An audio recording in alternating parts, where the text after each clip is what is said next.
तो चलिए मैं प्रश्नावली 11.1 के प्रश्न नंबर 2 को देखता हूँ। तो भाई प्रश्न नंबर 2 में हमसे क्या बोला गया है? तो हमसे बोला गया है कि 4, 5 और 6 सेंटीमीटर भुजाओं वाली एक त्रिभुज की रचना करो और फिर इस त्रिभुज के समरूप एक अन्य त्रिभुज की रचना करो जिसकी भुजाएं दिए हुए त्रिभुज की संगत भुजाओं के 2/3 गुनी हो। तो मैं सबसे पहले यहाँ पर एक काम करूँगा। क्या काम करूँगा? तो मैं त्रिभुज की सबसे बड़ी भुजा 6 सेंटीमीटर को खींच लूँगा। तो ये हो गई हमारी 6 सेंटीमीटर की भुजा और इसका नाम ए बी दे दूंगा, ए बी। और ये कितनी सेंटीमीटर की है? तो 6 सेंटीमीटर की है। और अब हमारी रह गई 4 और 5। तो मैं 4 की प्रकार खोलूंगा, ये होगी हमारी 4 और ए को केंद्र मानकर 4 की लगा दूंगा 4। और अब मैं 5 की प्रकार खोलूंगा,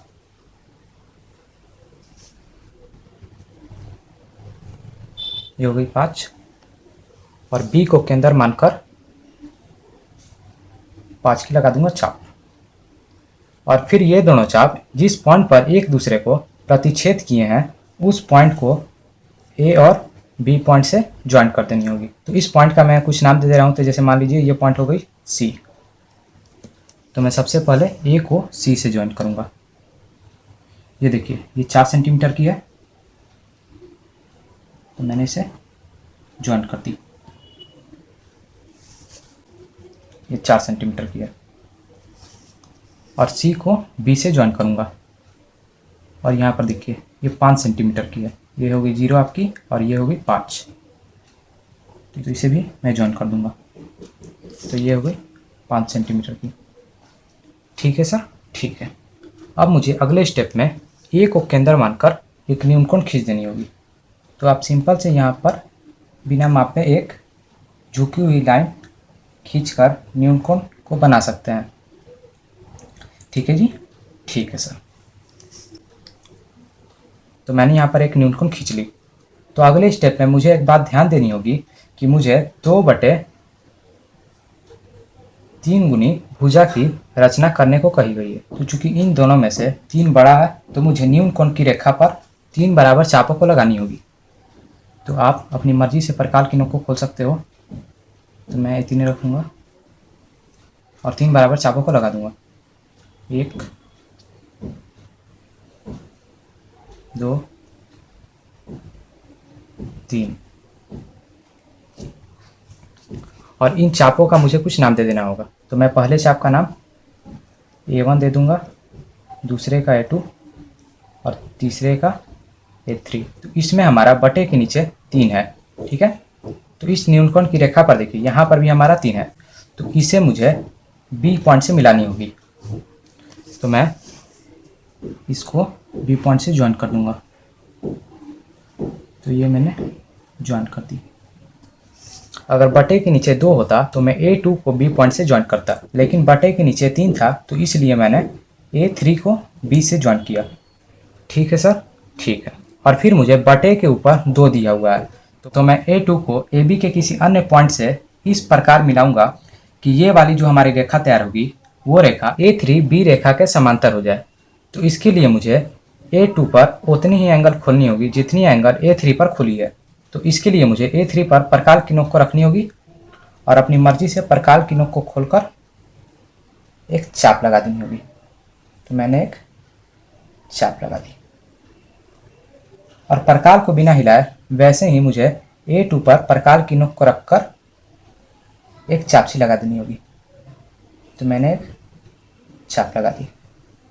तो फिर से मैंने क्या की, A3 पर प्रकार की नोक को रखी और एक चाप लगा दी और फिर प्रकार को बिना हिलाए A2 पर प्रकार की नोक को रखी और फिर एक चाप लगा दी। A3 पर जितनी एंगल खुली है उतनी ही एंगल मुझे A2 पर भी खोल लेनी होगी। तो इसके लिए मुझे A3 के एंगल को प्रकार से माप लेनी होगी। तो ये कितनी एंगल खुली है? इतनी खुली है। तो मैंने इसे माप ली और फिर आपको प्रकार की नोक को यहाँ पर रखकर एक छोटी चाप लगा देनी होगी। तो मैंने एक चाप लगा दी और फिर आपको A2 पॉइंट को इस पॉइंट से ज्वाइन कर देनी होगी। तो मैं इसे ज्वाइन कर दूंगा। तो मैंने इसे ज्वाइन कर दी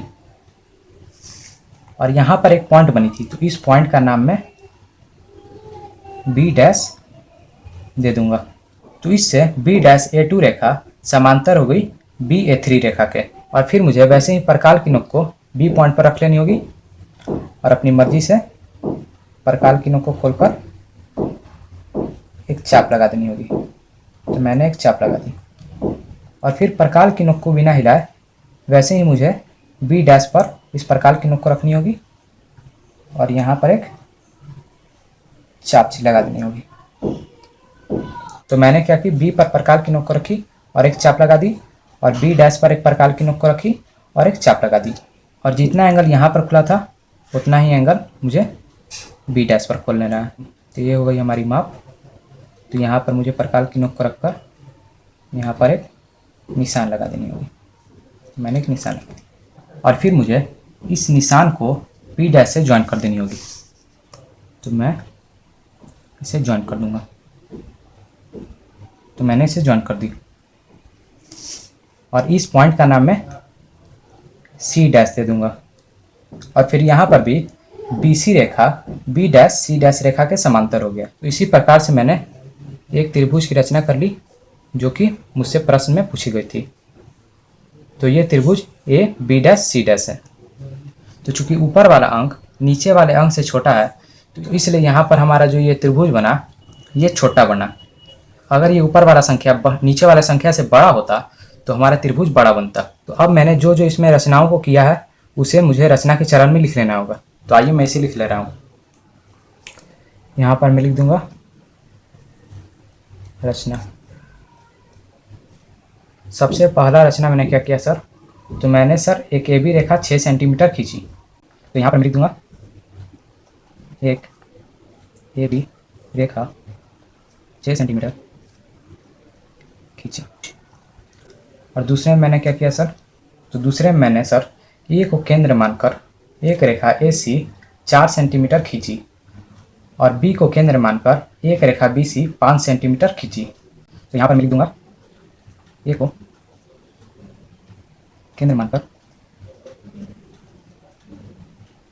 एक रेखा AC 4 सेंटीमीटर खींची और B को